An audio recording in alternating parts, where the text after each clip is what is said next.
I have a place of business registered with the department. It is showing in my GST number, and I am also declaring the goods. Everything is being declared in my books of accounts.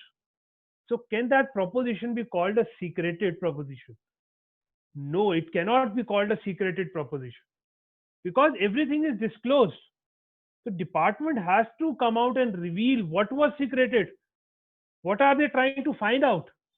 If it was already disclosed, why didn't they adopt Section 67(1), which is the inspection of the goods or services? Why are they imposing search on me? The secreted word has a very relevant meaning here because the search and seizure cannot be used as a measure of harassment. It has to be used very conducively, very within the limits of the law and in the interests of the revenue. It cannot be used as a tool for harassment. We'll go through various cases where it has been used as the harassment with the taxpayer. Okay. Then, provided that where it is not practicable to seize any such goods, the proper officer or any officer authorized by him may serve on the owner or the custodian of the goods an order that he shall not remove, part with, or otherwise deal with the goods except with the previous permission of the officer. This we know, this is a general provision. Under income tax, also, if the goods are not being able to take away, they are not able to seize it. So, obviously, with the previous permission of the officer who is conducting the search, only then you can part with them. This is a normal provision. I'll not focus on it. We'll discuss the cases rather than spending time on this. Provided further that the documents or books or things so seized shall be retained by such officer only for so long as may be necessary for their examination and for any inquiry or proceedings under this act. So this is what this section is all about the search. Now let's dive into what are the legal implications, what are the legal issues involved in this case. First, proper authority for carrying out search. Pioneer Cooperative Car Parking Service, Calcutta High Court. In this case, what was happening was the search was actually carried out by the assistant commissioner.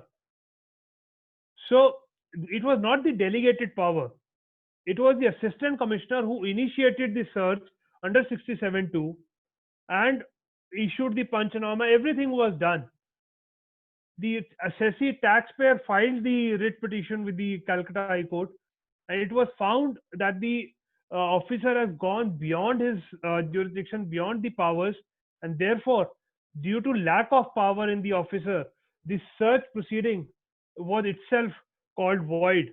But then the court had a lenient view. They said, okay, if this could be rectified, the law does not permit the assistant commissioner to do it, and therefore, if they want to reconduct, they can do it as per the powers of the joint commissioner. So the search proceedings in this case was called a void ab initio search proceedings because they were not with the proper authority of the law, right? Second, meaning of the term secreted. Let's understand that Rajiv Traders versus State of UP, Allahabad High Court, where the goods are lying in a disclosed place but not recorded in the books of accounts, it shall be deemed that the taxpayer has secreted the goods at that place. So, Sab, if we are talking about the secreted place, we have to be very clear that if it is disclosed, and you know as a taxpayer that I've disclosed these figures, these documents in my returns, in my submissions with the department cannot say that it was secreted. And you can very well contest the case on this point that there was nothing secreted, everything was disclosed, and therefore Section 67(2) does not give them the authority to come ahead and do the search. Because for 67(2), the reasons to believe coupled with a place where the document or the goods are secreted has to be there. If it is not there, in that case, the it cannot be called as secreted. But if there's a failure to disclose, in that case, yes, the department can go ahead and say you had secreted this information and therefore the search was legitimate as per the law, right? the right of privacy of a taxpayer and family members. This is very, very important. Very, very important. At times, what happens is when the search is being carried out, the department tends to be very I should not use this word, very rude, and they are very adamant on their decision makings. I'll take an example. There was one of the cases where Gujarat High Court has struck down the search and have ordered the investigation against the search team. What happened in that case? They were actually searching a taxpayer who was not available at home. So the search team actually stayed at that premises, and there were ladies, the taxpayers' wife, daughters, and there were ladies which were there in the house. So the search team actually stayed there for about a week, in the understanding that the taxpayer will return back and they'll be able to catch hold of him. So what happened in this case? The Gujarat High Court told that it is a clear violation of Article 21 of the Constitution of India. Article 21 says the right to life. You cannot intervene into the personal life of a taxpayer. You don't have any right to do that. What the search team was doing in that case was they were also checking the phone call records. They were into going deep into it, to whom they are talking to. They were restricting the movement of the family members, so much so that the children were not allowed to go out. So I mean, there has to be Article 21. You cannot go beyond the Constitution. No law cannot take this fundamental right of a taxpayer. If you're talking about a search, it cannot be used as a tool of harassment. If it has been done, the taxpayer can file a writ and can say that the search has not been carried out as per the purview of the Constitution of India. And believe me, if you take this plea and you prove it, the search can itself be called off by the High Court. Abuse of power granted under Section 67(2), investigation against the search team, Paresh Nathanlal Chauhan, Gujarat High Court, which I was just discussing, where the team stayed back, even slept. They even slept at the place of the taxpayer, and the court was so angry. They said that how can the Article 21, how can the fundamental rights of the taxpayer can be denied? It was clear violation. The search team was abusing the power granted to them under 67(2), and the court has dropped that search. They said that investigation must be carried out against the search team, and they also instructed the department to take care of that from next time on. So this is something which you can tell advise your clients that, oh, see, the department cannot do something which is very, very harsh on you, which takes away life from you. Even in the medical circumstances, if you prove that my taxpayer is going through any medical ailment and he is not in a position to continue with the search, and it can have a damaging effect on him, the search team has to take a lenient view in that case. So, going by the circumstances of the case, you have to decide what is the best proposition for your taxpayer. Then, presence of witness from locality as per CRPC Act. Before I discuss this point, I would like to enlighten the audience which is present that when we say search, it is true that the power has been given under the Act, but the procedures to carry out search, the methodology, and the powers are as per the CRPC Act. So if we are talking about search, it is very, very necessary that we understand the CRPC Act also. So procedures have to be followed as per the CRPC Act, because the commissioner takes the position of a magistrate which is there in CRPC during the search proceedings, right? So CRPC says that whenever you are doing a search proceeding, you have to have two witnesses from the neighborhood of the taxpayer.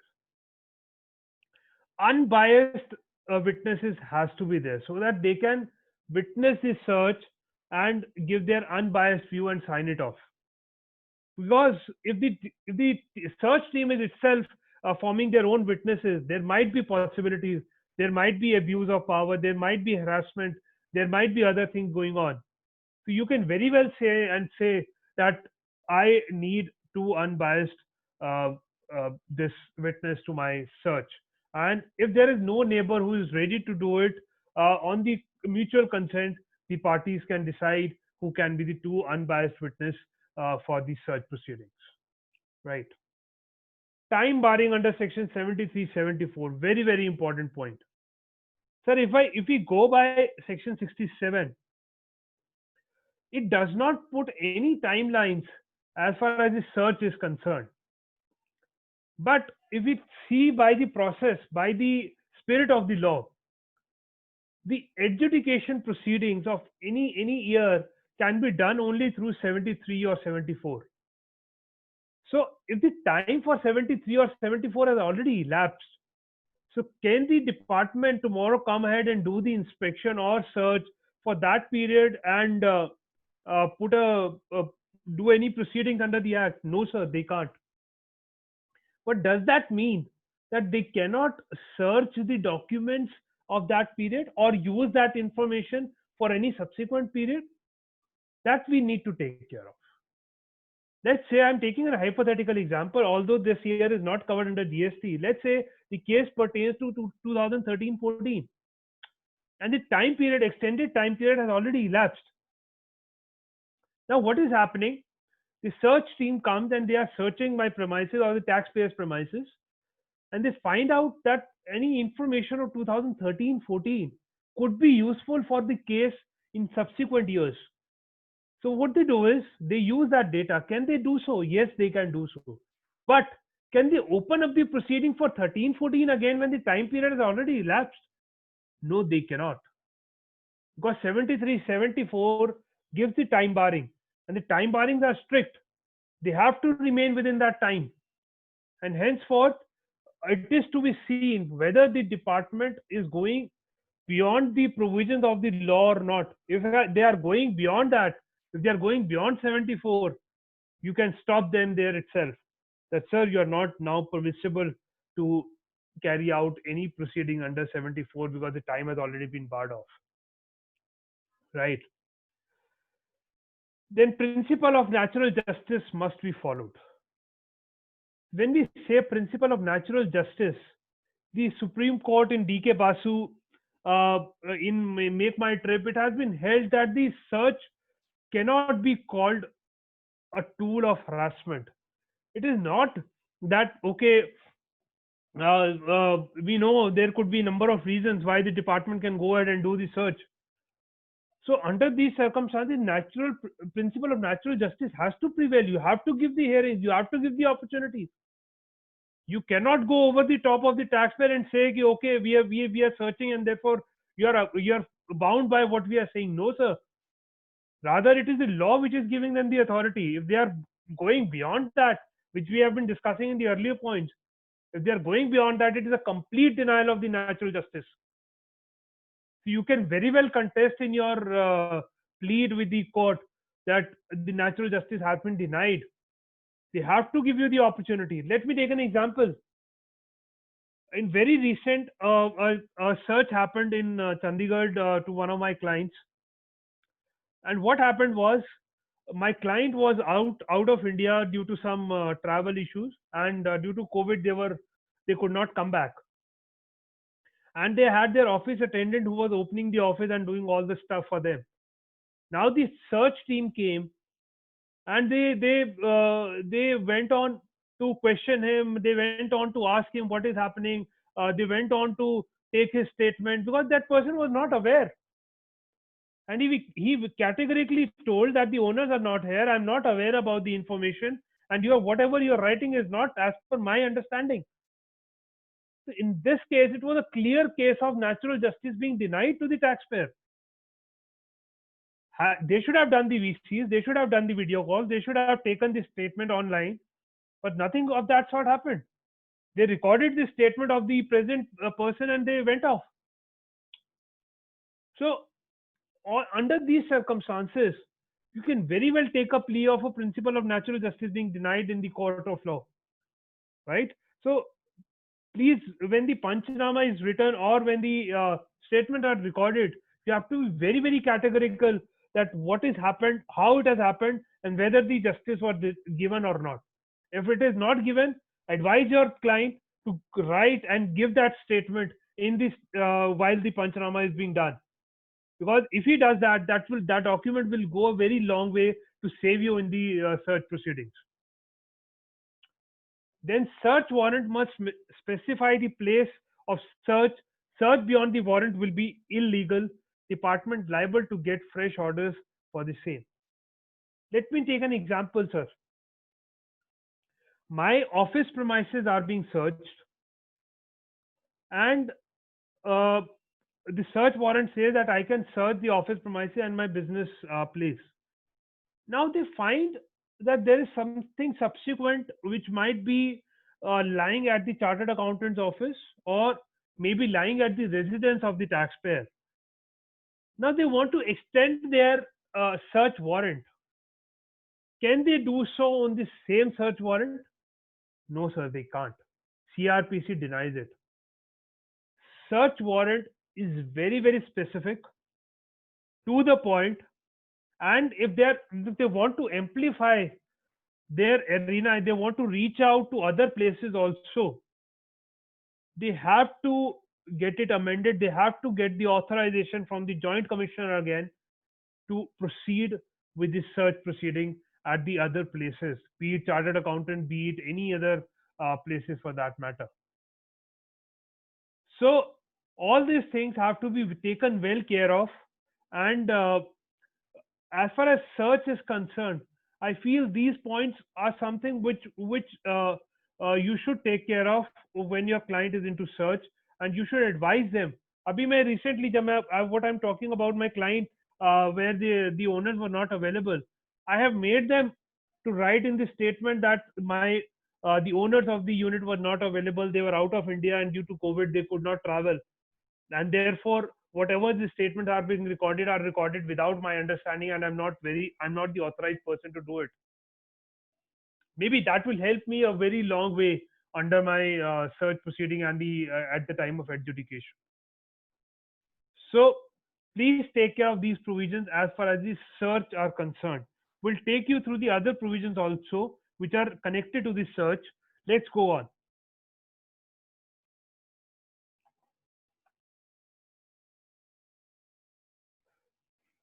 Section 67 subsection 3. I'll quickly go through these because these are not that relevant. I would rather touch upon the arrest provision, the attachment provisions, all those things I'll do. Just a quick go through of section 67, because majorly section 67(2) is talking about the search. 67(3), documents, books, or things referred to in subsection 2, or any other document, books, or things produced by the taxable person or any other person which have not been relied for the issue of notice under this act or the rules made thereunder shall be returned to such person within a period not exceeding 30 days.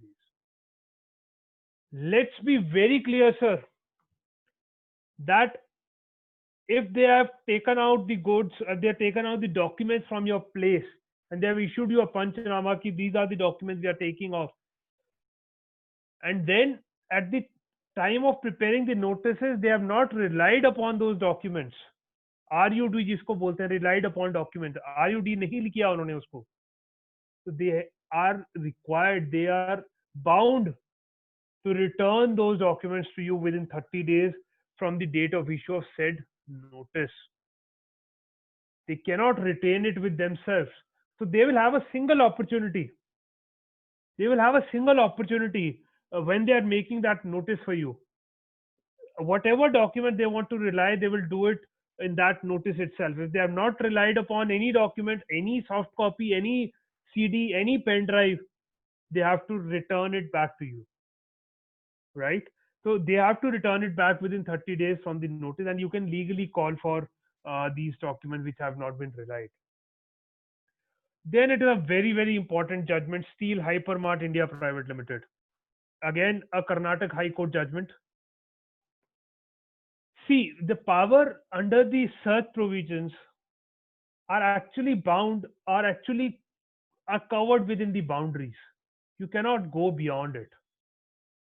So if the authority has been given to you to break open or to break a seal or anything like this, you have to follow the natural justice. First, you have to try whether this can be opened up without being breaking, or what is the necessity of breaking it up. So the what the subsection 4 says, that the officer authorized under subsection 2 shall have the power to seal or break open the door of the premises, or to break open the almirah, electronic devices, box, receptacle, in which any goods, accounts, register, or document of the person are suspected to be concealed, where access to such premises, almirah, electronic device, box, or receptacle is denied. So where the access is denied, only there you can go and break it off. Let me take an example. Taxpayer house is being searched, and the taxpayer is ready to give the key of his house, or any almirah, or any electronic safe which is lying in the house. But even after the keys were available, the department went on to break the almirah, break the lock of the almirah. So can we say that the natural justice has been denied, or the provisions of the CRPC has not been followed in the right spirit, because now they are using this power as the tool to harass the taxpayers. So this becomes a very, very important point, that where the access is available without the breaking the almirahs or the objects of the taxpayer, you you cannot go beyond that power. If the access is available, you have to go by that. You cannot break it just like that on based upon your whims and fancies. That is what the Karnataka High Court has held. Then the person from whose custody any documents are seized under subsection 2 shall be entitled to take copies thereof, or take extracts therefrom in the presence of an authorized officer at such place and time, and such officer may indicate in this behalf, except where making such copies or taking such extracts may, in the opinion of the proper officer, prejudicially affect the investigation. Let me take an example. The taxpayer is being searched, and they find out that the documents are lying with the chartered accountant's office. So ideally, those documents are in the possession of a chartered accountant. So what department does is they go and search and reach out to the chartered accountant office as well. Now they are taking away those documents, those financial statements from the chartered accountant office. That chartered accountant who had the possession of those documents, can, the word written is shall, has the right to take the copies or extract of those documents and keep them with himself. The department cannot deny it. They can deny only on one proposition, sir. What is that proposition? That giving such copies or the extracts might prove detrimental or prejudicial to the investigation. And then again, if they are recording this, that it could be prejudicial to the investigation, they have to record the reasons.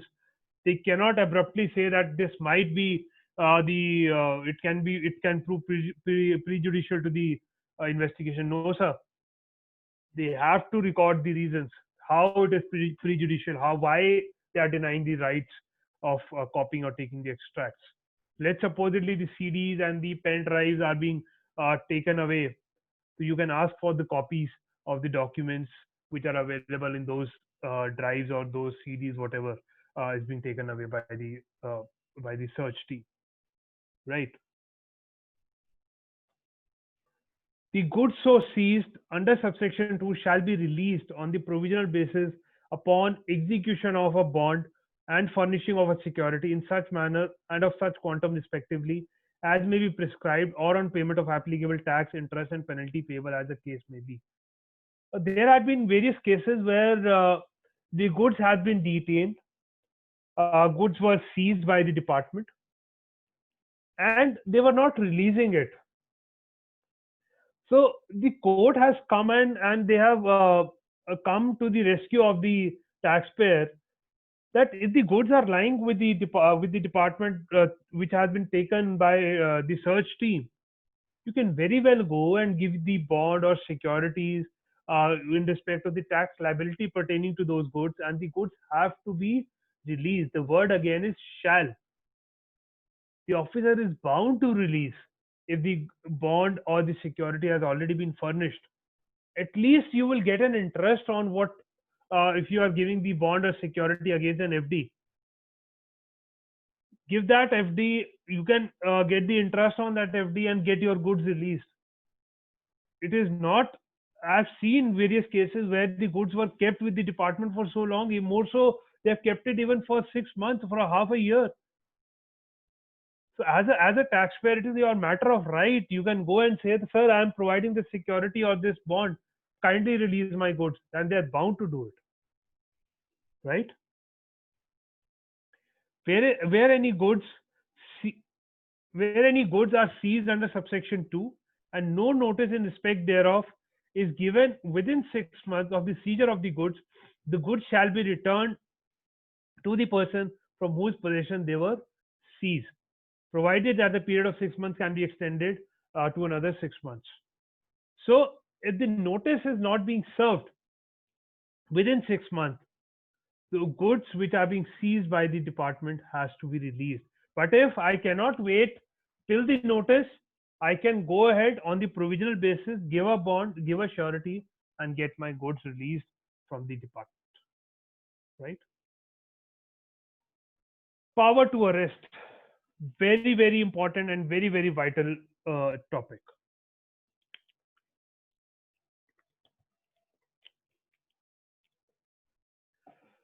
When we say power to arrest, I mean, arrest is something which is seen a very drastic step, a draconian step, and the courts have come out to the rescue of the taxpayer at number of times. That the arrest cannot be used merely as a tool of harassment or abruptly. There has to be a very right and legal reasons to arrest a person. It is a matter of right. If you're confining someone behind bars or behind in some house arrest or something, you are taking away the rights available in the article 19, 20, 21 of the Constitution of India. So therefore, the arrest provisions has to be enforced very, very diligently and as per the provisions of the Act. You cannot go beyond, you cannot surpass. So let's understand the power to arrest. I'll tell you, before I go into it, in the same case which recently happened in Chandigarh, which I was discussing earlier also, in the same case, because the attendant was there, the owners were outside India, the department was pressurizing them that look, you pay the tax or we will arrest you. So they called me up and they said, sir, whether they can arrest me. I told them not to worry. Don't worry at all. The arrest cannot be invoked like this. There has to be proper reasons. There has to be 132, which is there, which gives you the power of arrest. So those provisions have to be invoked before you do it. So what are the anomalies involved that we will discuss? Section 69, power to arrest.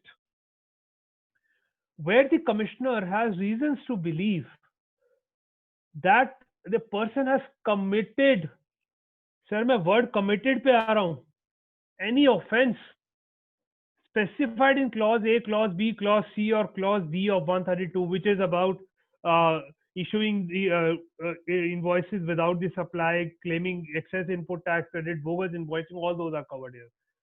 Which is punishable under clause 1 or 2 of subsection 5 or subsection 2 of the said section. He may, by order, authorize any officer of central tax to arrest such person. Sir यहाँ पर एक dilemma है. when we say the word committed, is it that the person should have committed that offense and it has been adjudicated, or the commissioner can go beyond that power and arrest the person even the adjudication has not taken place? I would go with the first view, that when you say committed an offense, because section 132 talks about the quantum of the tax evasion. If I say the offense has been committed, so it can only be done through adjudication. Reasons to believe. How can the reasons to believe prove a committed offense of a person? The committed means that the adjudication has to take place before the arrest provisions can be invoked. And I can give you a number of examples where the search team has gone to the taxpayers' premises and they have been pushing them ki bhaiya you will be arrested. To my mind, without adjudication, they cannot go ahead and arrest the person uh, without giving him the opportunity of being heard, right? So you need to be very, very clear that the reasons to believe here means there has to be backed by some certain document, some certain proof which prove that the offense had already been committed. Merely because there's a difference of opinion or the commissioner is holding some other view, he cannot go and arrest the person, right? Further, also, he can delegate that power to his junior officers who can go and arrest. Then, where a person is arrested under subsection 1 of an offense specified under subsection 5 of section 132, which is a non bailable offense, the officer authorized to arrest the person shall inform such person on the grounds of arrest and produce him before a magistrate within 24 hours. Sir, we need to be very, very particular that if a non bailable arrest warrant is being issued against the taxpayer, the reasons for the arrest has to be communicated. Not only the reasons, but the basis of that reasons have also to be communicated. Because if I am forming a view that there is a tax evasion and this person is liable to be arrested, I need to give the reasons why I am forming that view. Merely a reason is not sufficient.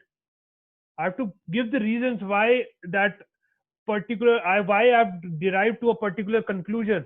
I cannot abruptly decide that okay, this person has committed a offense under 132 and he should be picked up for arrest. No, sir, you can't do that. There has to be a reason backing that conclusion of arrest, and that has to be communicated to the taxpayer, right? Subject to the Code of Criminal Procedure 1973, where a person is arrested under subsection 1 for any offense specified under subsection 4 of 132, he shall be admitted to bail or in default of bail forwarded to the custody of the magistrate. Sir, मैं अब आपको बता दूं, there are number of judgments where the bail has been denied. Bail has been denied. It is only where the natural justice was denied or the proper procedures were not followed that the court has said that the bail should be given. Looking at the innocence, looking at the circumstances of the case, the bail has been granted. But in these normal cases, the courts are very open and they're denying the bail to the taxpayers. So you need to be very, very clear that the procedures have been followed as per the law. If they have not been followed as per the law, you can go ahead and put that point in your plea before the High Court and give the relief to your taxpayer. In case of non-cognizable and bailable offence, the Deputy Commissioner or the Assistant Commissioner shall, for the purpose of releasing an arrested person on bail or otherwise, have the same powers and be subject to the same provisions as an officer in charge of the police station. This is normal provision that the authority for arrest has been given to the Deputy Commissioner or the Assistant Commissioner. All right. Let's go further. Precautions before arrest. Precautions before arrest. Number one, arrest cannot take place merely on difference of opinion between the department and the taxpayer. Let me take an example. There was one of my clients, and they were rendering education services to the students, and the degree or the qualification was given by a university which was outside India. So department had a view that what is exempted under the notification is the curriculum as per the Indian laws. Whereas you are giving these services, you are giving the education services for a university which is outside India, and therefore it is liable to tax. And there have been judgments where it has been held that even if you are giving the degree or qualification for a university or higher education for a institution which is outside India, it can still be classified under education, and it will be remain exempted. No, the point of the matter here is that there was a difference of opinion. My client was of the opinion that it is not covered under the GST provision and it is not liable to be taxed. Whereas the department holded a view that no, it is to be taxed. It is covered under the provisions of the tax and will not give you the benefit. Now, there's a difference between the tax positions between these two parties. So now, can the department go ahead and invoke the arrest provisions? No, sir, not at all. When we say arrest provisions, it has to be in black and white, clear and settled legal proposition. Anything which is not a legal proposition, arrest in that case would not be valid as far as the law is concerned, right? Second, Section 132 is applicable only in case of habitual offender and where the offence has been committed and proved. Make my trip, Delhi High Court, and Jayachandran Alois, Madras High Court. So when we say Section 132, the courts have held that this is not a very simple section to be invoked. When you are saying that the person is liable to be arrested, you have to go back, see his background, and see how he has been doing in past number of years. If he had been compliant, if he had been paying all the taxes, if he had been doing whatever is required as per the law, merely because there's one difference of opinion, or the department feels that there are reasons to believe that there are evasion of tax which is amounting to that quantum that he is being arrested, you cannot invoke 132. The courts have held that it is only the habitual offender who is doing it very frequently, and you know the gravity of the case that yes, this person is involved, is indulged into negligent practices, then you can go ahead and do it. Let me take an example. There's a bogus invoicing chain which is going ahead, and one of the firms gives this statement that so and so person XYZ is involved and he has issued the statements to me, issued the invoices to me, bogus invoices to me. So, under those circumstances, can the department invoke 132? Yes, they can, because they have a legal backing. They have the documents on record which proves that this person has been involved into malpractices, and therefore the 132 in that case can be invoked. But in the normal circumstances of the case, they have to go back, understand the background of the taxpayer, and only then uh, uh, come out and say that the arrest provisions, and only then they can recommend the arrest provisions on the taxpayer, right? Next, Section 132 cannot be invoked before the assessment or adjudication is complete. Before that is before that, it will be deemed that the department has gone beyond jurisdiction. So we need to be very, very clear that when the word committed is written, committed has been written under 69 also and under 132 also. Where committed is being written, that means the offense has already been done. And it has to be proved by the department that offense is already done. Let me take an example. If I'm standing on a red light and the traffic cops comes to me and say, okay, boss, I foresee that you are going to jump this red light, and I would challan you here itself. Will that be tenable? No, it cannot be tenable under law. But if I have been crossing the red lights from past 2 3 signals, and I've been communicated, ki boss, he has done it, and I'm standing on that red light, can he invoke 132? Yes. So, matlab, such penal provision, yes, he can. Because now it is proven beyond a fact that I have offended, I have committed that offense. Merely because on an interpretational issue, the department cannot go ahead and say that the offense has been committed, right? So, Section 132 has to be invoked very, very diligently and remaining within the boundaries of the spirit of law. Jurisprudence have to be well taken care of when you are invoking the arrest provisions. In case of non-bailable arrest, the taxpayer must be informed the reasons of arrest and also be presented before the magistrate within 24 hours. So, uh, this is the arrest, and I'll be very honest, arrest is the last resort. Even the flyer which has been issued, which has been released by the CBIC, it says that the arrest provisions, search provisions are the aggravated, are the last resort with the department. And they have to prove that all other measures have been exhausted. Let me take an example. I am a taxpayer and I have not been filing the returns. I have not been filing the returns. So what will be the department do? Department will issue me a notice under section 46 and say, boss, you are not filing the returns. You are required to file the returns within 15 days. Go ahead and file it. I, being a very lenient and very laid back taxpayer, I say, forget it. Forget about this notice. I'm not going to file my returns.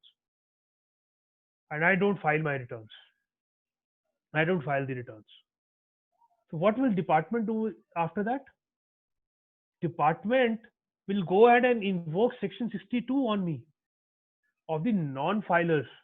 Yeah, I have not filed the returns. You will be covered under 62 and you are liable for the best judgment. He will go for the best judgment.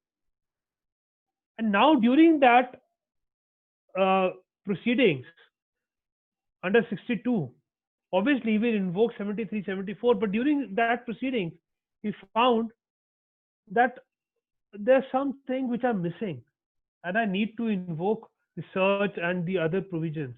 Then he can come to these provisions, do the search, come out with the evidence, and tell the department, tell the court that what is being done intentionally. We have served 46, we have given the notice for scrutiny assessment, for the best judgment assessment, we have done 73, 74.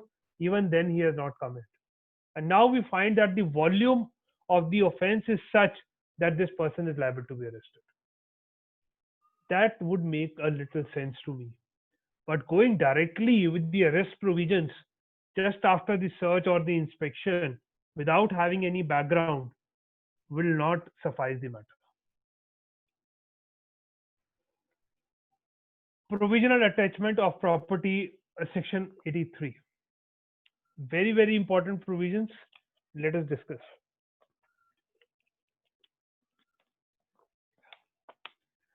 When I say provisional attachment of property, it is an established proposition under Income Tax Act as well, that if you want to attach a property, there has to be the interest of the government revenue.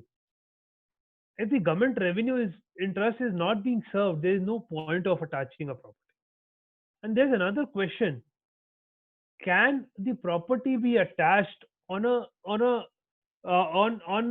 demand which is yet not settled or which is yet to be decided?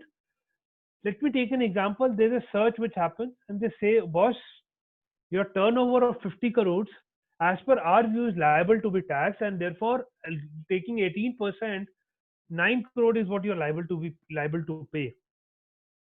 And on that background, what I'm doing is I'm attaching your bank account. Can he do so? Can he do so merely on a tentative amount? They have not quantified the demand as such. No adjudication, nothing has happened. No quantification. Can they go ahead and attach my bank account? No, sir, they cannot. Ideally, they should not. The natural justice will be denied. I have number of notices lying with me. I can show you because obviously it's a recorded session. I have some limitations. The department is doing it just on the tentative liabilities. They are attaching the bank accounts. Can they do so? No, sir, they can't. Let's read on what the provisional attachment says, Section 83. The Section 83 provisional attachment to protect the revenue in certain cases where during the pendency of any proceedings under Section 62, assessment of non-filers, or Section 63, assessment of unregistered person, or Section 64, which is a summary assessment, or 67, which is inspection or search, or Section 73 or 74, the commissioner is of the opinion that for the purpose of protecting the interest of the government revenue, it is necessary so to do. He may, by order in writing, attach provisionally any property, including bank accounts, belonging to the taxable person in such manner as may be prescribed. When I say attachment of the property, sir, we need to very categorically see this section. It only gives the power to the commissioner. He cannot delegate that power. So, under search, the joint commissioner was doing the search proceedings. He delegated it to the lower staff, and they only pass an order for attachment of the bank account, and they give the instructions to the bank. Now, bank doesn't know the authority or something. They will attach as per the orders by the department. So, can that attachment be called legal or as per the provisions of the law? No, because the delegated power, the commissioner has no right to delegate such power to any officer below his rank. Either he has to do it himself, or what he doesn't have any option. So if there is an attachment of property without the authority of law, that will be bad. That will be bad and would be void ab initio. And एक और चीज यहाँ पर one more thing I would like to add on. The attachment can only take place by way of an order of the commissioner. Now, is that order appealable in the with the commissioner appeal or the tribunal? That we have to see. That is another question. Or do I need to directly go to the high court to quash that order? We need to check that out. I'm keeping that question as of now. We'll discuss that in the next slide. Every such provisional attachment shall cease to have effect after the expiry of period of 1 year from the date of the order made under subsection 1. That means the validity of the provisional attachment is only for 1 year. You cannot go beyond that. So there'll be cases where the search had been carried out, attachment is pending since 2019. I'm not making an hypothetical example here. There are decided case laws where the attachment was done in 2019. Until now, it has not been removed. The banks have not been released. The court has held that it is violative of Section 83, and therefore the account should be released. The attachment should be taken or withdrawn by the department. Right? Let's understand the aspects in respect of attachment of property. First, the interest of revenue must be protected. Let me take an example. I am an industry. I have the employment of 1,000 people with me, and I have been searched and there's a subsequent liability or the demand which the department has formed, and they have seized my, they have attached my bank account. They have now my accounts are freeze. I cannot make any payments. So can I go into the court and say that, sir, see, I am a business unit. I have a burden of 1,000 employees on me, and if my account is not released, if it is not defreezed, my business will go into shamble and I will not be able to manage it properly. Sir, yes, you can take that plea, because at number of times, Make My Trip, all other number of times, Supreme Court has held that proposition that the attachment should have a balance between the department and the taxpayer. You cannot be so harsh that the business of the taxpayer is disrupted totally. You have to go by the natural justice. You have to see and create that balance. You take the surety, you take bonds, you do all those stuff, you maintain your security, but keeping the bank account freezed is nothing but an harassment, a tool of harassment for the against the taxpayer. So it it is something which you can fight on in the court of law. Then the interest of revenue must be protected. Let me take the same example. In my CC account, I have a limit, and my account is already having a debit balance, and the department has freezed it. Can the department do so? Is there any interest of revenue being taken care of? No. My account is freeze. This is just an harassment because there is no credit balance at all. The department will not get any recovery. So what I need to tell you here is that the interest of the revenue must be protected. There should be a protection of the interest. If there is no interest protection, why are you freezing? Why are you making such attachments? It is absolutely against the principle of natural justice. So this plea you can take if the attachment is not proving any beneficial to the revenue. Second, it should be necessary to attach the property. Reasons must be provided with legal backing. Merely because search has been carried out by the department does not get the right to attach the property. So when we say attachment of a property, it has a very harsh legal consequences on the taxpayer. उनका installment रुक जाएगा, the accounts may turn to NPA, they'll not be able to give salaries to the employees. So everything is very harsh when you are attaching the property. So what the courts have held, and even if you go by the section 83, it says necessary to do so. I would show it again. It says necessary to do so.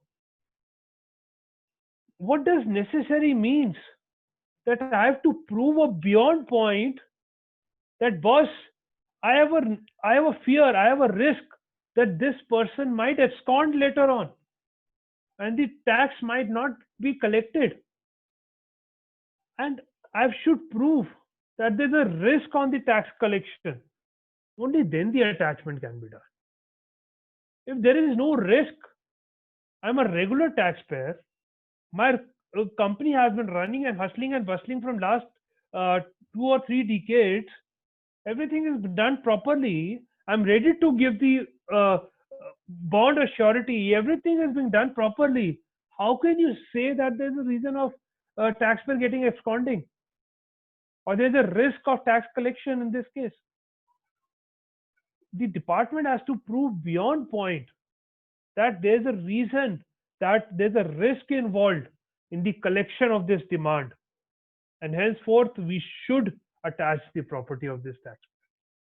Without those reasons, the attachment shall not stand in the court of law. Commissioner cannot delegate the power under section 83. I've been doing it from the search, telling you from the search that the joint commissioner can do it, joint commissioner can do it, commissioner can delegate power under 69, power of arrest and everything. But for 83, the commissioner cannot delegate the power. It has to be the commissioner doing it himself. Now the question arises, which commissioner? Is it the DGCI, the Director General, who is going to do this, or it is the adjudicating authority who is going to do this? If I have to take this view, the attachment will always be done by the adjudicating commissioner. Because once the search is done, once the Panchnama is done, once the investigation is done, once the uh, reports have been written down, statement has been taken, the search is over. Now the authority has to be given to the adjudicating authority, and they will determine whether the tax is to be paid, what is the demand, and whether there is a risk of collection or not. Because this 83 is a part of demand and recovery. It is not covered under the chapter of search and seizure, sir. So when we say demand and recovery, the adjudicating authority has the right to do it. Adjudicating authority commissioner can do it. But at times, if you go and see, the DGCI is also coming forward and attaching the bank accounts. But if the DGCI does it, you have to directly go to the High Court and appeal, file a writ against that order. Because for under Section 107 for appeals, it is only the orders of the adjudicating authority which are appealable. Any other authority's orders are not appealable, and they're a violative of the law. You have to go directly to the High Court. Now, opportunity of being heard shall be granted within 7 days of attachment of property. Where commissioner is satisfied with the reply, the property in question must be released. Obviously, as a natural justice, a opportunity of being heard should be granted within 7 days of the attachment of the property by the department, and where it is found satisfactory, and keeping that balance between the taxpayer and the department, the attachment has to be uh, taken off. So as a consultant, as a practitioner, you can take this view. So, sir, boss, my uh, attachment of the property is resulting into genuine difficulty of running the business, and I don't have any past records which proves that I'm an offender. So you are requested to release it on. Obviously, securing the interest of the revenue, they would ask for the security or bond that you can furnish. But on the other hand, if you do an FD and you furnish security, after all, you're getting an interest on that amount. So that is a tax planning you can do for your clients. Commissioner should be fully satisfied. Subjective satisfaction will not empower him to attach the property of the tax. He should be absolutely clear that why attachment is necessary. Just because he has created that illusion in his mind, or the quantum is huge, will not suffice the matter, will not give him the power to attach the property at his will. He has to come forward and give the reasons and writing that why he feels that the person will abscond or there'll be difficulty in recovery. Remind you, Section 83 is a part of the demand and recovery proceedings. It is not the part of the search and seizure proceedings. So when you are invoking 83, it has to be upon full satisfaction of the commissioner. It cannot be a subjective satisfaction or his whims and fancies over the taxpayer. And then validity of attachment under Section 83 is merely a year, which we know. And then order is not appealable. Writ has to be filed with the High Court under Article 226 of the Constitution of India. So this was about the attachment of the property by the department. I would now go to the access to the business premises of by the department under Section 71.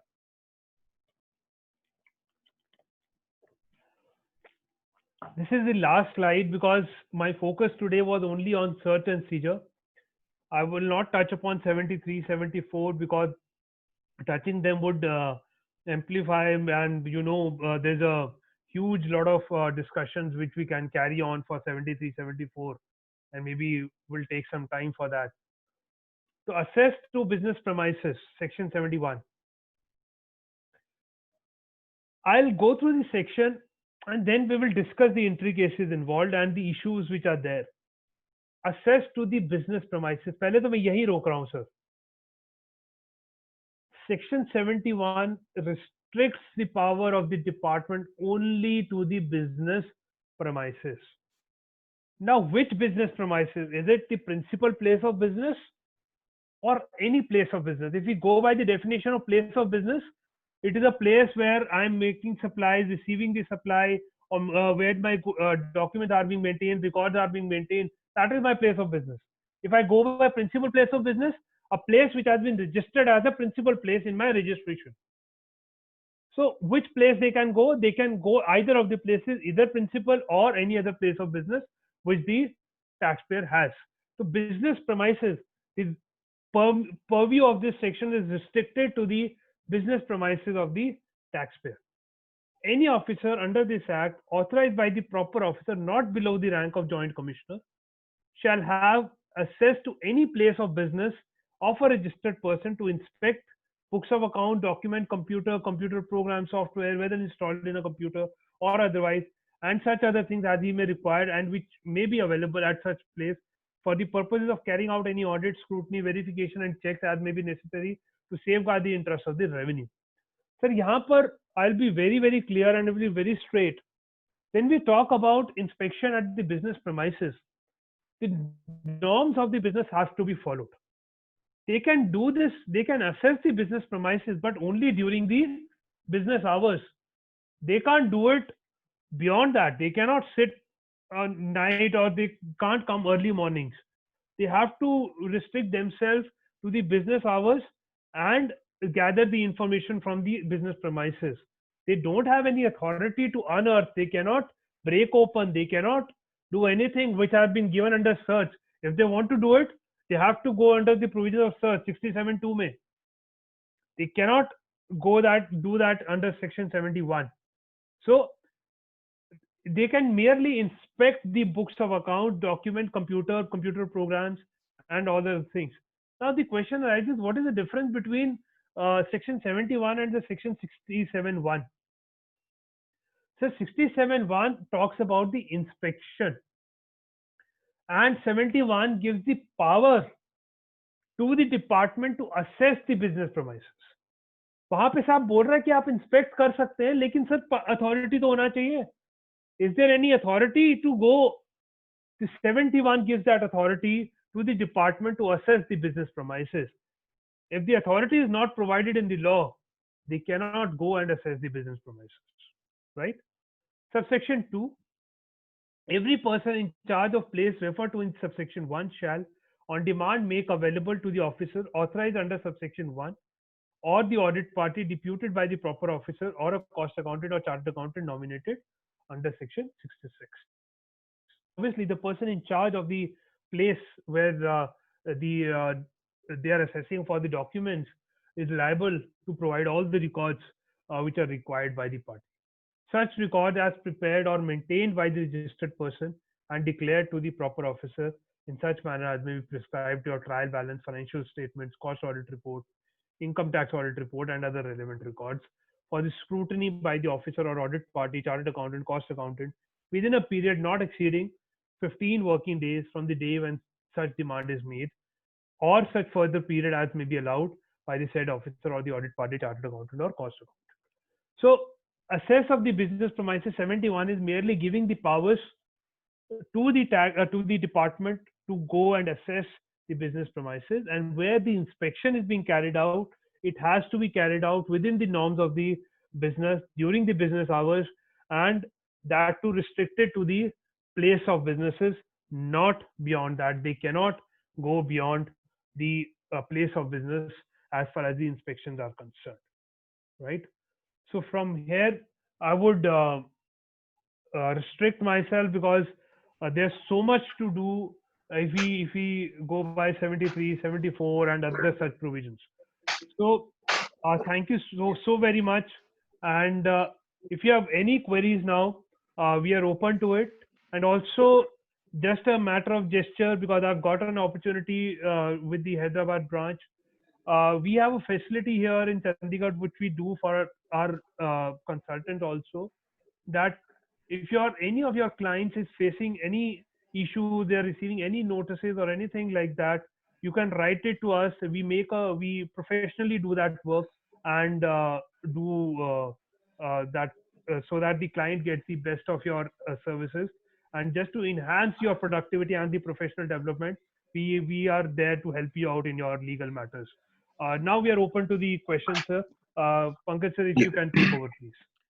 Thank you, Keshav bhai. Throughout the way you have maintained the tempo throughout the presentation was really pleasing, frankly. I'm not Thank much into GST, but still, I was glued to your presentation, the way you're talking, and frankly, it was very good to listen to. Yeah, you. I know Right. the experts who are part of the group would have taken it much more than what I could get it, but Right. excellent. What I will do, Keshavji, is that there are already 4 questions have come. For the Right. benefit of readers, I'll be reading out the question. You can Okay. also click on Q&A and you can see the question. But for the benefit of readers, I'll read out the question and then you can answer it. You Right. can just do a stop sharing so that I can just start bringing the question. If you can Okay. just do a stop sharing, yeah. Yeah. So I'm just taking the questions one by one. Right. The first question, actually, I'm reading it, but I humbly request don't send it as anonymous attendees, please. Okay. The first question is that during department audit, the department has levied penalty under section 74, even though the details are mentioned in the books of accounts. It is just that the taxpayer has forgotten to pay GST on the same as GST was new. Please guide if penalty under 73 should be levied or 74. Um, I would answer this. Uh, when we talk about 74, am I audible? No. Yeah, yes, Yeah. yes, you're Uh, if I if I talk about 74, it is applicable where there's a fraud, misstatement, willful misstatement, or suppression of facts. Right. Uh, Whosoever has written this question, sir, what has happened that you have declared that in your returns, you have mentioned in your books of accounts, but you have forgotten to pay the GST merely because the entry was restricted to your books of accounts. How would department get to know? You have not discharged your tax liability. You have not discharged your tax liability. If I have to take this view, this will go under 74, because uh, there was there had been audits, there had been GSTR 9. If the opportunity was there, there was a long period which was there in which you could have rectified this error, but you didn't do it. So the GST was liable to be paid, and merely because it is there in your books of accounts will not suffice. Because what is there is you have to discharge the tax liability, which you have not done. And I would take a considered view that 74 you'll not be able to get that relief from 74 to 73. I'm sorry, 74 will be invoked in this case. Yeah. Thank you. The next question is from Gulab Chajed. Uh, okay, anyhow, we are all members here, so I can ask this question. How to safeguard ourselves? I think he's talking about the CA fraternity. Yeah. How to safeguard ourselves if it is found during the search that client is involved in a fake invoice? Request you to please guide. So obviously he's Um, not talking about saving the client, but first saving the member himself or herself. Gulabji, very, very apt question. And I would answer it in a way. I'll tell you what I have done in this case. Uh, I have actually written it to all my clients, and I have taken a declaration from them way back in 2018 that we are filing your returns and we are doing all your compliances based upon the data provided to us, and we shall not take any responsibility if at a later stage it is found that the invoices were fake, because the data which you are giving us, we can just scrutinize that. There is no mechanism to find out whether the goods have actually been received or not.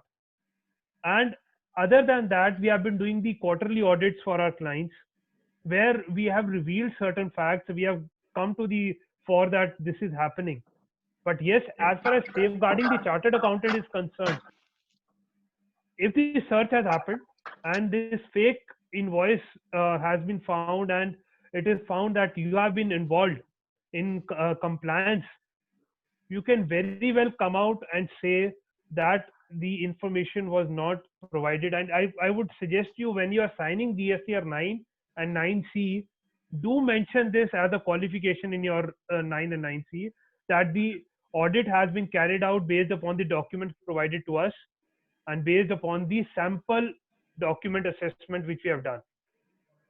That will safeguard your interest, and tomorrow if such a issue crops up, you will be able to take that position and save yourself. I hope I have answered it, but I will not go into much details. You can take it offline. If Pankaj ji would permit, we can discuss it at strength. You're given your number, he can always contact you. You've given your mail ID also. Yes. Okay, I'm just going to next question. Does other jurisdiction JCs do search and seizure under GST? Sir, I would elaborate it further if I'm understanding it in the right perspective.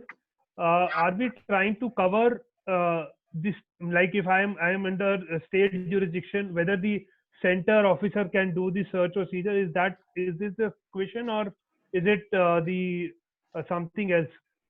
Can we have a little more elaboration on this?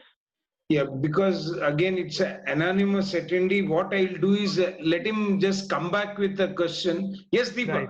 Yeah, it could be through enforcement or investigation or preventive department also, is not my concern jurisdiction.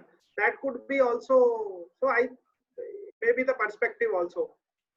No, if the authority is different, like if we ED or if we are talking about other authorities, then the question of jurisdiction does not fall. They will go under by their own laws, PMLA and all those. But if we are talking about the cross jurisdiction of the officers, the state and the center, I feel they can do it. But at that given point of time, they have to refer back to your jurisdictional officer for the adjudication purposes.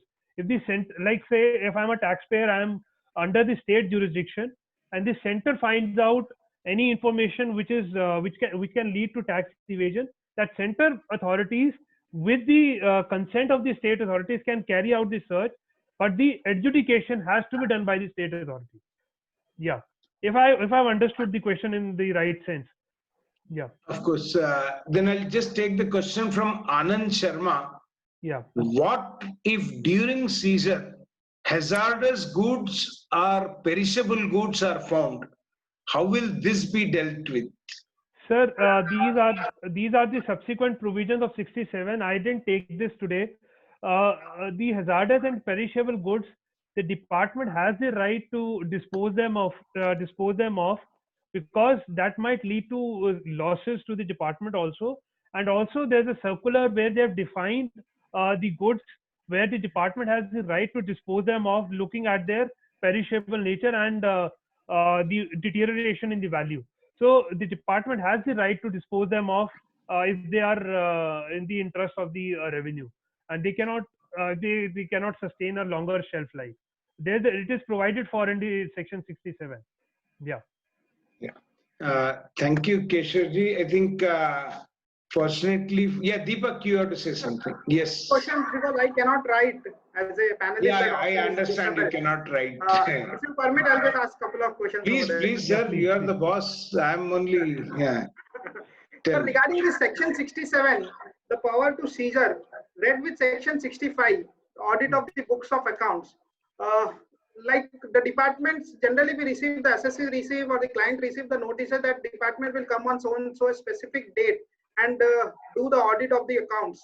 So that section 65 can be converted into section 67, or section 65 will only restrict to the period for which the audit is concerned and only the limited books. Sir, see, if we go by, if we talk about the search and seizure 67.2, it says it can be done by way of in pursuant to the inspection or otherwise. So that otherwise gives the leverage to the department. If they are doing it in 65 and they find out that this matter should be there's something which is secreted and which is in the interest of the revenue, they can go ahead and invoke 67(2) in that case. That otherwise give that leverage. Yeah. Okay. But section 65 per se don't have they can only come for an audit of the books and just check the records. That's all. Yes. That is there. They can come and do the audits, but based upon that audit, or they find any relevant document and they find that there's something secreted, they can proceed to 67(2) in that case. True. And does section 65 notice will also cover the period for which I have not yet filed the annual return? Like few of the CAs has received notices for their clients for 18-19 period, 18-19 financial year, for which annual return due date is not yet over and the audit date is also not yet over, which is September. But the department has already started issuing 17-18 and 18-19 both. Sir, to understand this, we need to understand the definition of a tax period. Tax period under GST is a monthly tax period. It talks about monthly. But yes, since GSTR 9 and 9C is my final opportunity to correct the errors, I can take that stand. If they find out anything in my audit, they can very well come and do the audit. There's no issue about it. But if they are finding anything and they're saying there's any tax evasion, I can very well take that plea that the final opportunity is yet to be exhausted. And in the light of the Natural Justice Department cannot invoke 74 in that case. Okay. Can the object department saying that till wait your inspection or audit till our annual return is filed? Yes, you can. Yes, you can. You should do that at the very first instance, that my final opportunity is yet to be exhausted and you're requested to do that after the 79. This my period under for GSTR 9. Yeah. Thank you, sir. Pankaj sir, over to you. Thank you. Thank you. We have one more question which has come just now. Yeah. When we are not signed GSTR 9C, but signed 3CD, 3CB, Right. and department found that there are certain tax evasions under GST, would the auditor under income tax be questioned? Luckily, we have Danyavash Sharma also here. Sir, yeah. Yes, sir. Keshav, sir, you can. Yes, sir. Should I answer it? Yeah, please. As far as the GST audit is concerned, and if there is anything which is coming out of the income tax audit, Form 3CD, you are immune to that system in that case. If you have done Form 3CD and you have not signed GSTR 9C, there is no problem, absolutely no problem. Because the cross jurisdiction has not been mandated. Yes, data sharing is being done, but there's no absolutely issues till the time you don't sign GSTR 9C. There's no problem at all. But if you sign 9C and there's an issue which crops up later, then probably the issue might crop up as a chartered accountant. Yeah. Thank you, Keshav, sir. And thereby, in fact, yes, it was one of the best sessions. I think, Keshav bhai, a couple of things I'd like to say today. One is that now there will be too many phone calls to you, not only from me, but from my other colleagues also, and some nearby places to come and speak. Don't blame me and kindly help them as much as possible. I have to give you a number. Okay. And generally what happens is we would allowed to have you here and share this in a proper plaque with you. But in a virtual mode, I think this is the best we can do for you. So it's a small thank you note from Hyderabad branch of to you. Kindly accept it, and God willing, if the COVID goes away, you can as well come back, deliver the lecture, and we can hand it over to you personally.